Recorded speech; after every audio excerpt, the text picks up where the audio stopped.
మనము దేవుని వద్ద నుండి పొందుకునేందుకు ప్రార్థించేటప్పుడు మనము అడుగు సహాయము దేవుడు నిశ్చయంగా అనుగ్రహిస్తాడనుటకు భరోసా. రోమా 8:32.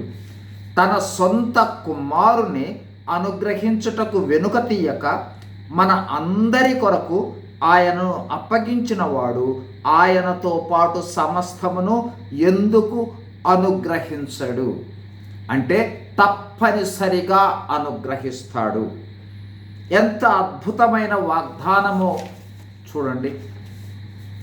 మన కొరకు తన సొంత కుమారుని మరణమునకు అప్పగించాడు.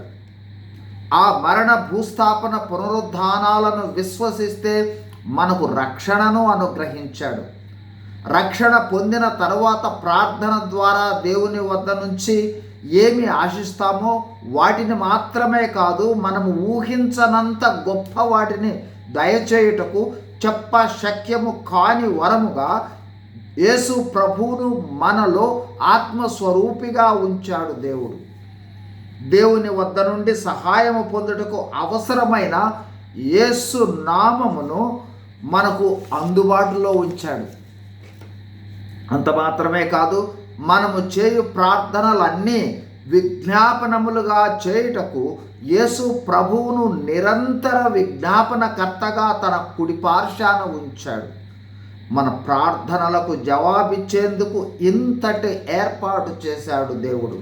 ఇంకా సందేహమేలా, భయమేలా, వేరు ఆలోచన ఏదా, చింత ఎలా? నిర్భయంగా నిబ్బరంగా దేవుని వద్దకు వచ్చి ప్రార్థించు. మన కోసము తన కుమారుణ్ణే దాచుకోలేదు. ఇక మన ప్రార్థన అవసరతలు ఆయనకి ఏ పాటివి? మనకెంతో అసాధ్యం అనిపించినా, మనకెంతో కష్టంగా ఉన్నా ఆయనకు అతి తేలిక.